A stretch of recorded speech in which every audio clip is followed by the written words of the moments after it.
Livro do profeta Daniel, capítulo 12, verso 1 ao 4, diz assim: E naquele tempo se levantará Miguel, o grande príncipe, que se levanta pelos filhos do teu povo, e haverá um tempo de angústia, qual nunca houve, desde que houve nação até aquele tempo. Mas, naquele tempo, livrar-se-á o teu povo, todo aquele que se achar escrito no livro.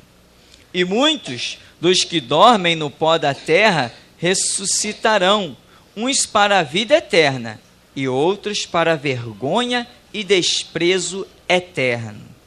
Os sábios, pois, resplandecerão como o resplendor do firmamento, e os que a muitos ensinam a justiça refulgirão como as estrelas, sempre e eternamente.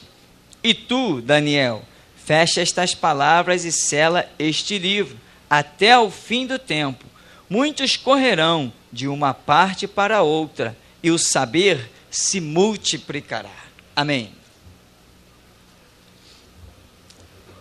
O saber, a ciência se multiplicará.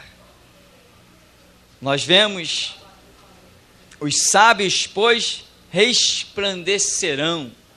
Ser sábio significa ter conhecimento. É isso que é ser sábio, é ter conhecimento, é ser, como se diz no popular, uma pessoa estudada, uma pessoa que pesquisou, uma pessoa que se aprimorou. E o que nós precisamos é exatamente isso, porque nós já vimos que um povo lá atrás, Oséias 4:6, vai dizer que foi destruído exatamente por falta de conhecimento. E hoje as pessoas perecem exatamente por falta de conhecimento. Tomam caminhos errados por não conhecer o certo. Têm ações equivocadas por não saber a atitude verdadeira que tem que fundamentar a sua vida. Tudo está fundamentado em ter conhecimento. Por não ter conhecimento, o homem faz como diz Jeremias, capítulo 10. Vai no bosque, corta um madeiro, ele mesmo faz uma escultura, pinta, depois ele vai e se curva diante da escultura que ele próprio fez com as suas mãos. O que é isso? Não é nem só falta de conhecimento, já entrou no estágio da loucura, mas não é o que mais tem nos nossos dias? Tem muitos loucos verdadeiramente, por quê? Porque lhes falta conhecimento, sofrem, perecem, batem nas portas, como diz aqui, correm de um lado para o outro e não encontram respostas, porque o único caminho que existe é uma porta realmente muito estreita. E aquele que é a própria porta, Cristo Jesus, ele disse o quê? Poucos passam por ela. Então nós precisamos ser sábios, ter conhecimento e discernir o tempo, as estações, como Jesus disse isso, e Daniel também vai dizer, discernir o tempo, discernir o modo, discernir as estações, tudo isso é importantíssimo. Você tem que saber o tempo que você vive, que mensagem você vai pregar. Você tem que saber com quem você está lidando, que tipo de assunto você vai ter.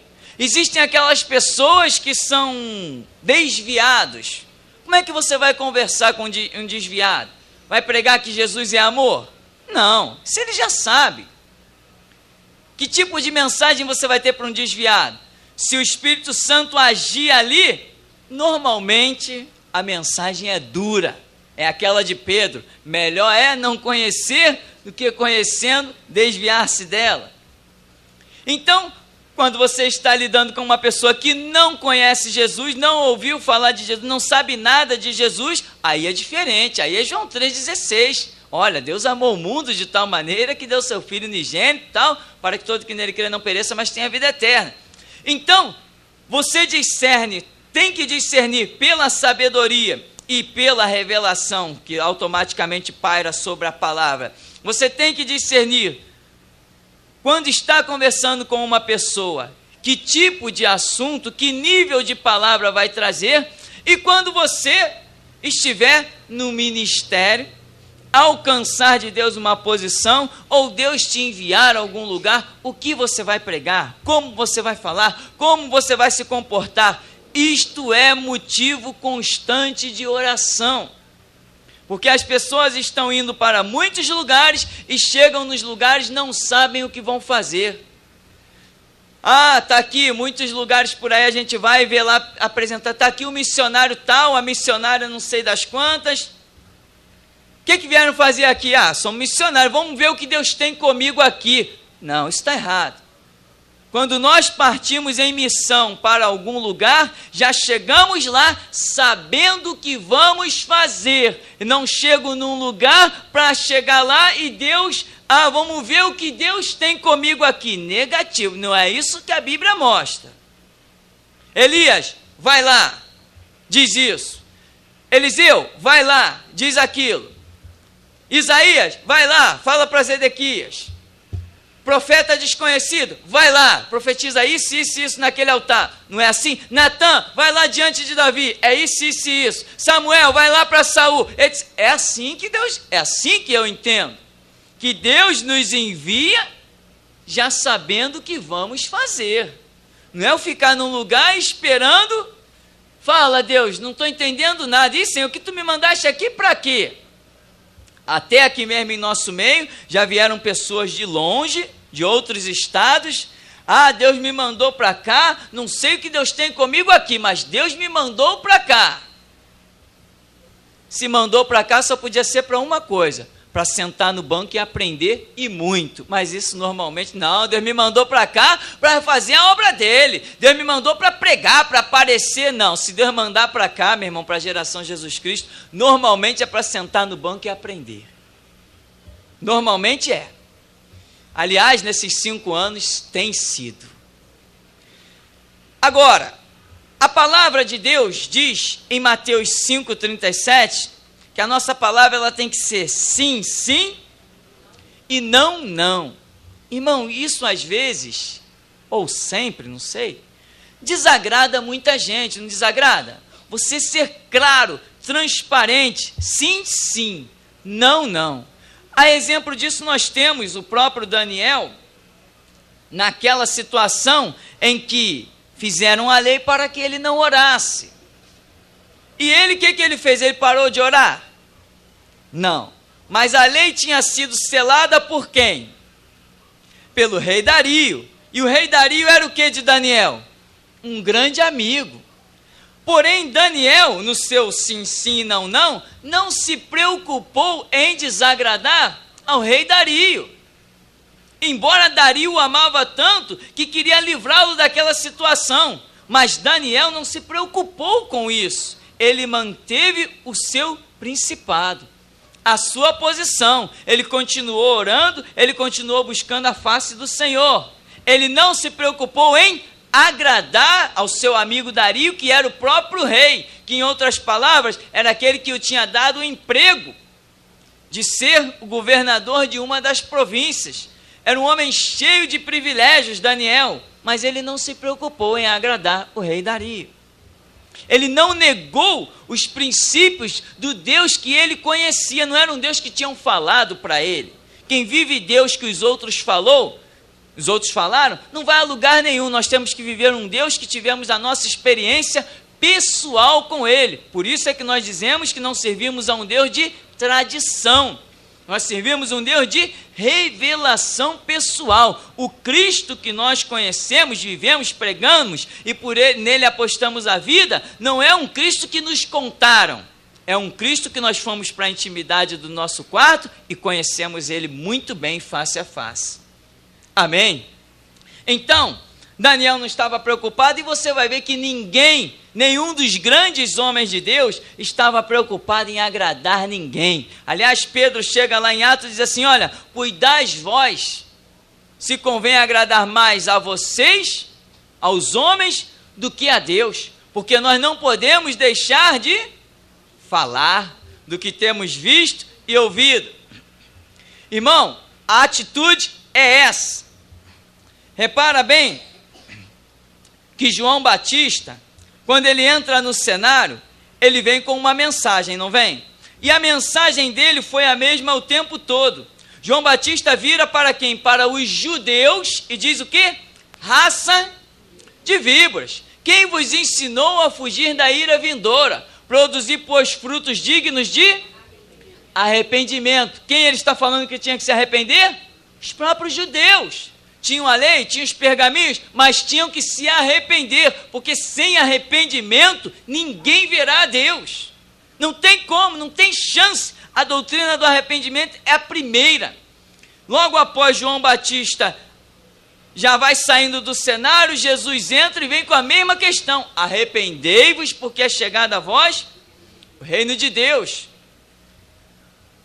João Batista vira para os judeus e diz o quê? Não presumais de vós mesmos, dizendo temos por pai Abraão, porque eu vos digo que até das pedras Deus pode suscitar filhos a Abraão.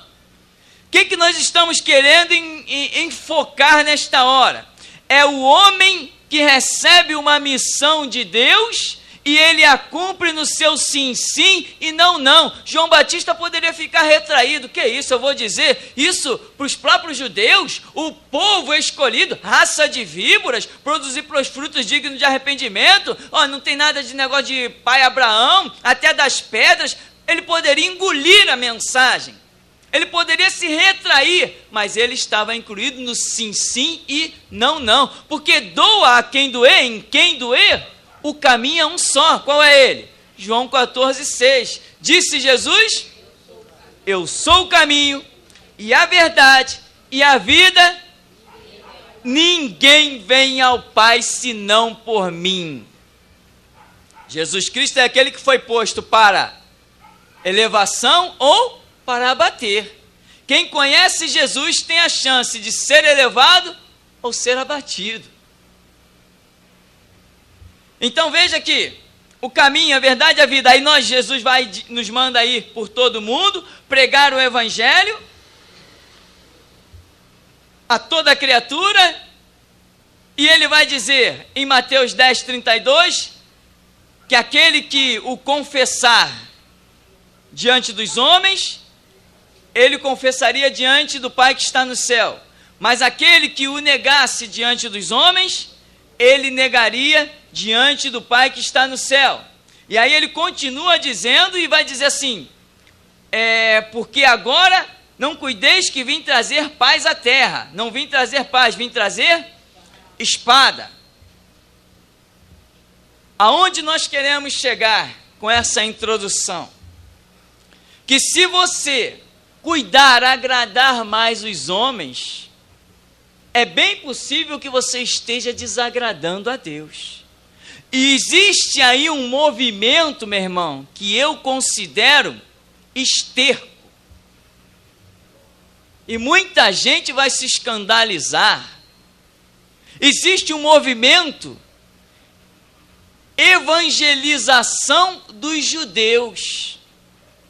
Ora, se eu vou pregar o evangelho para um judeu, quem eu tenho que anunciar a ele? Cristo Jesus, o único Senhor e Salvador, aquele mesmo que os antepassados deles crucificaram pelas mãos dos romanos. Doem quem doer. Existem uns grupinhos por aí, isso já é antigo, isso não é da agora não, isso já é antigo. Eles falam que se elitizam, nós temos um ministério de evangelização dos judeus. Sabe como? Omitindo o nome de Jesus, ou seja, se enquadrando aqui em Mateus capítulo 10, do 32 ao 34. Eles negam o nome de Jesus para agradar aos judeus. Eles deixam de ser sim, sim e não, não. Eles pensam que estão glorificando a Deus e, no entanto, estão negando a Cristo, entrando debaixo de maldição. Isso não poderá ser assim conosco. Nós temos que rasgar o verbo, porque João Batista já disse: pai Abraão, conversa fiada, o machado está posto na raiz da árvore, produzir, pois, frutos dignos de arrependimento. Os judeus tinham que começar se arrependendo de ter crucificado Jesus Cristo. Agora parece uma meia dúzia de cristão esperto, que quer se elitizar, né? Chega perto dos outros, até como falando como se fosse melhor que os outros. Eu tenho um ministério de evangelização dos judeus. Os judeus têm muita cultura, os judeus, conversa fiada. A alma de judeu não vale mais do que a alma do que quem está morando nessa hora debaixo de um viaduto. Mas é o que querem transparecer. O judeu necessita do arrependimento do sangue de Jesus para não ir para o inferno, tanto quanto qualquer um de nós. Amém, meu irmão? A nossa palavra, ela tem que ser sim, sim e não, não. Imagina, omitir o nome de Cristo para anunciar para os judeus. Anunciar o quê? Se eu estou omitindo aquele que é a razão da existência do Evangelho. Essas pessoas pensam que estão agradando a Deus. Como é que falta banco de escola dominical para esse povo que se chama pelo nome do Senhor? Como falta, meu irmão? Como é que pode a pessoa acreditar que está evangelizando alguém, omitindo o nome do Salvador, a razão da existência, o nome que salva, cura, liberta e dá o Espírito Santo? As pessoas omitem esse nome. Não, a gente pode falar o que quiser, só não pode mencionar essas 5 letrinhas, Jesus. Impressionante. E acham que estão servindo a Jesus Cristo, omitindo o nome de Jesus. Não pode se dizer discípulo de Cristo e estar evangelizando. Que absurdo! Só estou mencionando isso, meu irmão, para você entender quando eu falo que a geração Jesus Cristo serão os futuros ministros e sacerdotes do Brasil e do mundo. Aí fora existe um deserto, existe horrores, as pessoas estão ministrando sem nunca ter esquentado um banco, não sabem o que diz Gênesis e já querem pregar Apocalipse. Não conhecem a doutrina do arrependimento, estão omitindo o nome de Cristo e já querem dizer que tem ministério de evangelização ABC, se elitizam a si mesmos. A nossa palavra tem que ser sim, sim, não, não. E a Escritura ainda vai dizer que o que passa disso é do diabo. Procedência maligna quer dizer é do diabo. Irmão, você tem que ser valente. Não interessa que origem étnica a pessoa está diante de você. Se é judeu, romano, grego, troiano. Romanos 3:23 diz o quê? Todos pecaram e destituídos estão da glória de Deus. E o salário do pecado é o quê? A morte. O dom gratuito de Deus é o quê? Vida eterna em quem? Em Cristo Jesus. Eu omito esse nome e me acho o melhor evangelista do mundo. Se não me falta vergonha, me falta outras coisas. No mínimo conhecimento. A igreja está se extinguindo. Não esqueça, já temos falado, meu irmão, se você cair, milhões amanhã vão para o inferno porque você caiu. Porque o conhecimento, a visão que você tem recebido de Bíblia nesta terra é diferente do que qualquer um estaria fazendo por aí. Por aí, as novidades agora já são o anel da prosperidade, passar dentro do túmulo de Lázaro, põe piscina dentro da igreja, todo mundo tira o sapato para passar por dentro da piscina, que é o lava-pé. Isso aí é ritual de magia negra, feito na Bahia todo ano. E as pessoas estão achando que estão servindo Jesus Cristo. O mundo está cego, mas agora já estão falando de um mundo chamado mundo cristão.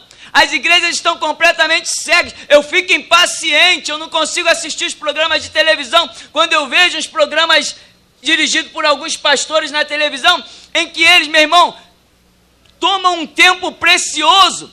É 15, 20 minutos de televisão para mostrar o pastor passeando, escalando montanha. Eu digo, meu Deus, eu precisava só de 5 minutos, eu só queria 5 minutos por dia numa televisão. Com 5 minutos eu tacava fogo nesse mundo. O camarada me passa 20 minutos escalando uma montanha para chegar em cima do vulcão e ficar contando historinha. Se Deus não me colocar na televisão, eu morro de infarto. Não é brincadeira, meu irmão. As pessoas estão omitindo a glória da palavra, omitindo o nome de Jesus, estão pintando sete, usando símbolos de idolatria. É anel, é cordão, é fitinha, é sapato, é palmilha, é um monte de coisa. Estou com Jesus, tá? Está sim.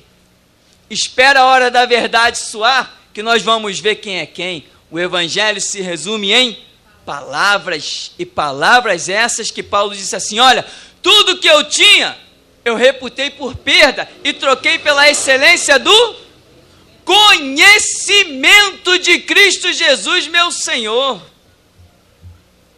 Irmãos, tá séria a coisa. Você vive num mundo, tem muita gente que você chama de irmão, mas pode acreditar que lá no céu você não vai encontrar.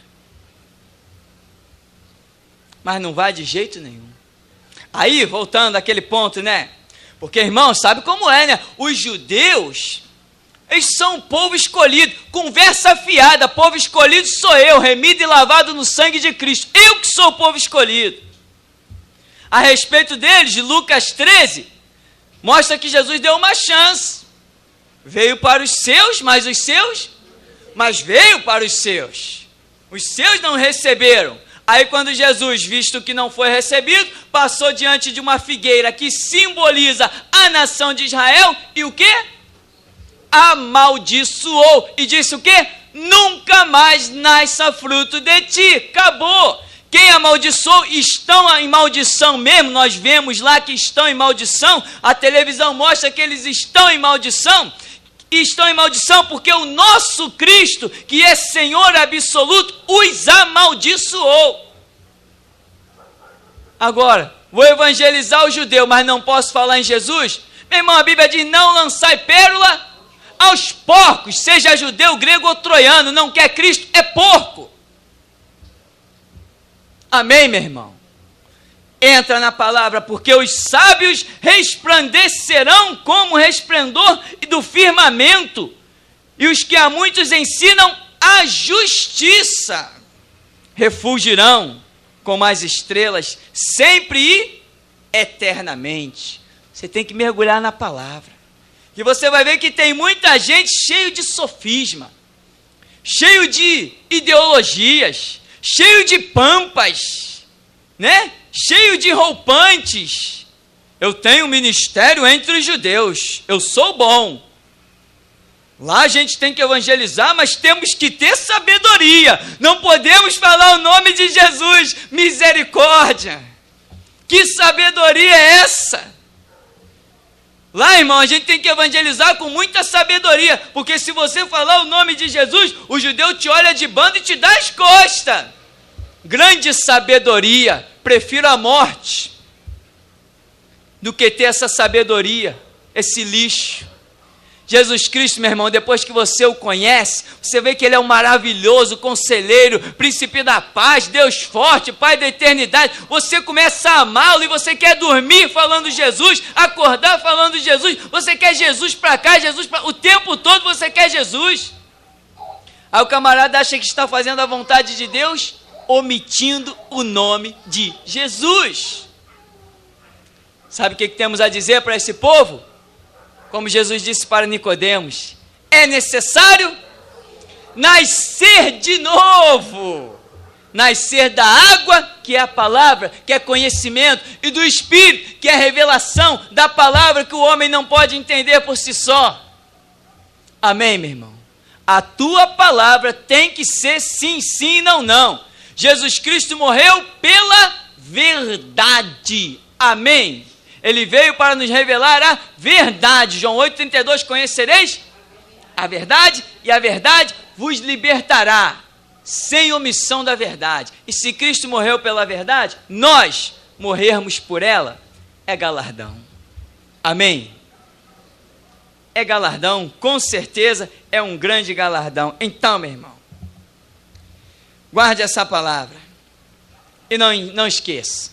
João 14,6, disse Jesus: eu sou o caminho e a verdade e a vida. Ninguém vem ao Pai senão por mim. Atos 4,12, Pedro com os apóstolos no meio da multidão, dizem o quê? Nenhum outro nome é dado entre os homens pelo qual devamos ser salvos. E as pessoas acham que estão servindo a Deus omitindo o único nome que é veículo de salvação. Conversa fiada. Amém. O Senhor nos abençoe em nome de Jesus.